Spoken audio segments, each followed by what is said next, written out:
You know, it's almost unbelievable how many things in your daily life rely on batteries. Absolutely. From the obvious stuff like phones. Right, phones, flashlights, even electric cars now, they're They everywhere. really are. So integrated, you barely think about the science. Exactly. And that's what we're digging into today for this deep dive. We've looked at, well, everything from the history Those early sparks. to how they actually work inside, the electrons and ions doing their thing. And what's coming next? The future tech. Yeah. So our mission really is to give you a clear picture. What are batteries? How do they tick? And why should you care? Exactly. A solid understanding. Okay, let's rewind. Where did portable power even begin? It wasn't always these little AA things, right? Oh, definitely not. You have to go back really to the 18th century. People were fascinated by electricity, but it was still pretty mysterious. Right. And Luigi Galvani, he's a key name. He was doing experiments with frog legs. The twitching frog legs. Yeah, I've heard about that. Kind of creepy. A little bit. He touched them with different metals and they twitched. He thought it was like animal electricity coming from the frog itself. So the frog was the battery in his view. That was his first idea, yeah. But it got other people thinking, especially Alessandro Volta. Okay. Volta looked at Galvani's work and thought, maybe it's not the animal, maybe it's the metals interacting through moisture. Ah, so a different interpretation. The crucial one, Yeah. because in 1800, he built the first real battery, the Voltaic Pile. The pile, what was that like? Simple but genius. Just imagine stacking discs, copper, then zinc, then cloth soaked in salt water, and repeat. Copper, zinc, wet cloth. A literal pile. Exactly. And it produced a steady electric current. Not just a zap like static electricity, but a flow. It was huge. The birth of electrochemistry, really. A continuous source. Okay, that's a big step. But the word battery, didn't that come earlier? It did, yeah. Huh. Good point. Yeah. Benjamin Franklin, back in 1749, used battery to describe linking capacitors together. He was thinking like a military battery, a group of cannons working together. So a battery of capacitors. A battery of cannons. Interesting analogy. Okay, speaking of history, what about the Baghdad battery? Is that real? Ah, the Baghdad battery. It's intriguing. These old terracotta jars found near Baghdad with a copper cylinder and an iron rod inside. Dating way back, right. Ancient Mesopotamia. Yeah. And some people speculate maybe they were primitive batteries, perhaps for electroplating gold onto silver, or maybe some kind of medical thing. But we don't actually know. No, not for sure. The evidence is circumstantial. It looks a bit like a galvanic cell, but its real purpose, still a mystery, a fun historical puzzle. Okay, so from potentially ancient jars and twitching frogs Yeah. to Volta's pile, we get the basics. But what's the core science? How does a modern battery turn chemicals into electricity? Okay, so at its heart, a battery is all about controlled chemical reactions generating electrical energy. It's really about managing electron movement. A flow of electrons. That's the current we use. Precisely. And you need key parts for that. First, the anode. That's the negative side. Okay, negative anode. This is where oxidation happens. The anode material basically gives up electrons. It loses them. So it's the electron donor. Exactly.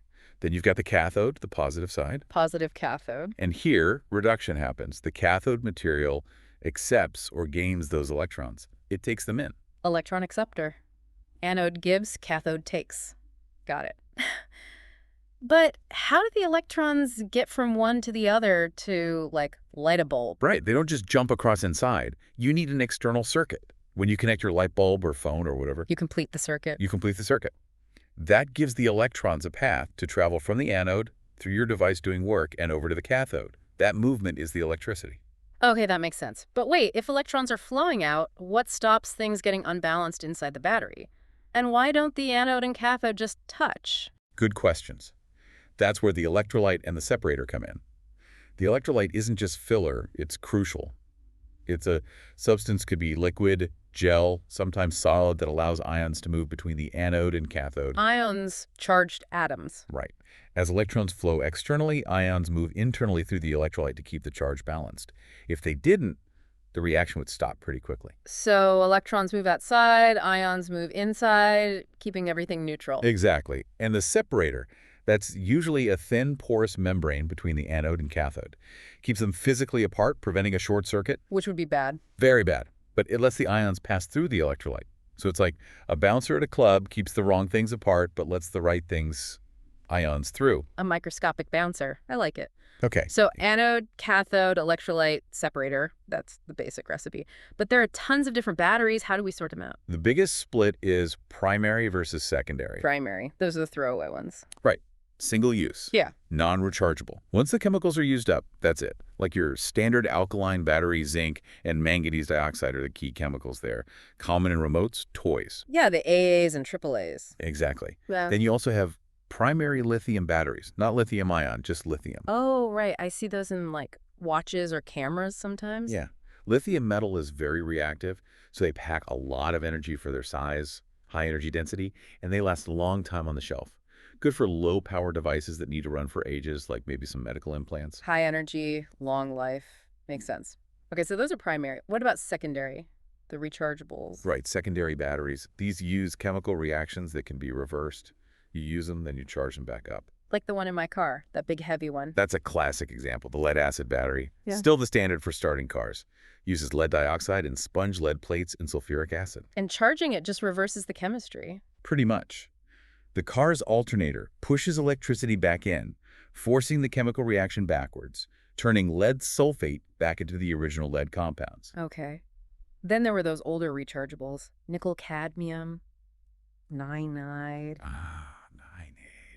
Yeah, it used a lot in power tools, older cordless phones. They had that weird memory effect, didn't they? They did. That was the main drawback. If you didn't fully drain them before recharging, they'd sort of lose capacity. Yeah. Like they remembered being only partially discharged and wouldn't give you the full runtime next time. So you had to run them totally dead. Kind of annoying. Yeah, it wasn't ideal. That's partly why nickel metal hydride, or NiMH, came along. NiMH, how are they better? Higher energy density than Niondad, so more power or longer runtime. And critically, much less of that memory effect. Plus, no toxic cadmium, so better for the environment. Mm. You saw them in early hybrid cars, digital cameras. Okay, an improvement. But now it feels like everything is lithium-ion. Phones, laptops, EVs. Lithium-ion or Li-ion really dominates now, and for good reasons. What makes them so good? It's a combination. Really high energy density, lots of power, little weight. They hold their charge well when you're not using them. That's low self-discharge. And crucially, no significant memory effect. So powerful, lightweight, and no weird charging rules. Basically, yeah. The chemistry involves lithium ions moving back and forth between the anode and cathode through the electrolyte. There are different variations using different materials for the electrodes, but that's the core principle. It just hit the sweet spot for portable electronics and now for vehicles too. Okay, so that explains their dominance. You mentioned the reversible reactions for secondary batteries. Can you walk through that charge-discharge cycle again? Sure. So discharging, that's when you're using the battery. The anode releases electrons. They flow through your device to the cathode. At the same time, lithium ions move from the anode through the electrolyte and separator to the cathode. Electrons outside, ions inside, powering the thing. Right. Now, charging. You plug it in. The charger basically forces electrons to go the other way, from the external circuit back into the anode. Pushing them back home. Exactly. And this reverse electron flow makes the lithium ions move back from the cathode through the electrolyte and embed themselves back in the anode material. Yeah. You're essentially resetting the chemistry, rewinding the reaction. Like putting the energy back in the box chemically. Huh. Okay. But batteries don't last forever. What affects how well they work and how long they last? Several things. Temperature is a big one. Right, my phone definitely acts weird if it gets too hot or too cold. Yeah. Extreme heat or cold messes with the chemical reactions. Yeah. It can reduce performance right away and also degrade the battery materials faster over time, shortening its life. Okay, so avoid extremes. What else? How fast you charge or discharge them matters too. Really fast charging or draining it super quickly. Yeah. That puts stress on the internal components. It can shorten the overall lifespan. So gentler charging might be better long term. Often, yes. And then there's just the inherent chemistry. Different battery types are designed for different things. Some can handle more charge-discharge cycles than others before they really start to fade. That's the cycle life. Got it. So temperature, charge speed, and the basic design. Yeah. It seems like battery tech is always improving, though.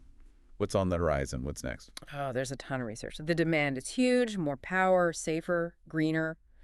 One really exciting area is solid-state batteries. Solid state, what's the key difference there? They replace the liquid or gel electrolyte we just talked about with a solid material. A solid electrolyte, how does that help? Two main potential benefits. First, safety. Liquid electrolytes in current lithium batteries can be flammable. A solid one eliminates that risk. Second, they might allow for even higher energy density, more power, smaller battery. Safer and more powerful. Sounds like a win-win if they can figure it out. Exactly. There are still challenges in manufacturing and making them durable. Another area is lithium sulfur. Lithium sulfur, what's the promise there? Theoretically, much higher energy density than current lithium ion. Think electric cars with significantly longer range. Wow. But there's a catch. Yeah, the main hurdles right now are lifespan and stability. They tend to degrade relatively quickly over charge cycles. Lots of work needed there. Higher potential, shorter life. The classic trade-off. Are people looking beyond lithium too? Absolutely. Sodium-ion batteries are getting a lot of attention. Sodium, like salt. Well, sodium, the element, it's chemically similar to lithium, but way more abundant and cheaper. Abundant and cheap sounds good. It does. The energy density is generally a bit lower than lithium-ion, but for applications where cost and availability matter more than squeezing out every last bit of energy, like maybe large-scale grid storage, they could be a really good alternative. Storing energy for the power grid. Yeah. Cost would be key there. Any other different approaches? I think I read about flow batteries. Flow batteries. Yeah, there's quite different.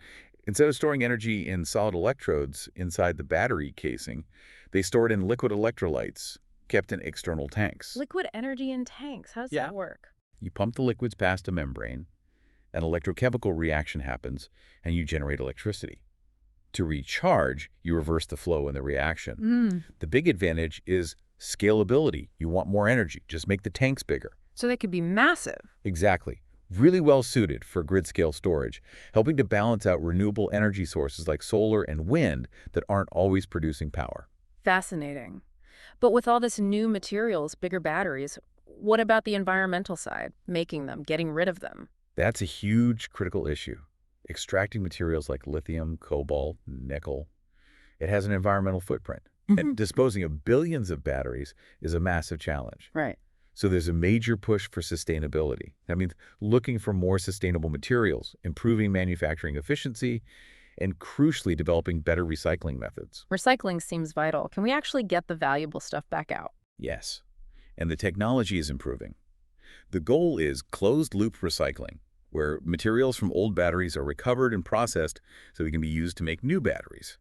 That reduces the need for new mining and cuts down on waste. Closing the loop. That makes sense. It's not just about invention, but about the whole life cycle. Precisely. From mining to manufacturing to end of life, it all needs to become more sustainable for this energy transition to truly work. Well, this has been incredibly informative. We've gone from Galvani's frog legs Yes. through Volta's pile, the different types we use every day, and right up to these potentially game-changing future technologies and the environmental questions. It's quite a journey. It really is. Batteries are just fundamental now, aren't they? Powering our gadgets, driving the shift to EVs, enabling renewables. The innovation is constant and so important. Absolutely. So maybe something for everyone listening to think about. As you use your phone or see an EV drive by powered by these little chemical powerhouses, consider where this is all heading. With battery tech advancing so fast, what completely new things, what societal shifts might be just around the corner, all thanks to the next breakthrough in storing energy. Yeah, it's definitely a charged question for the future.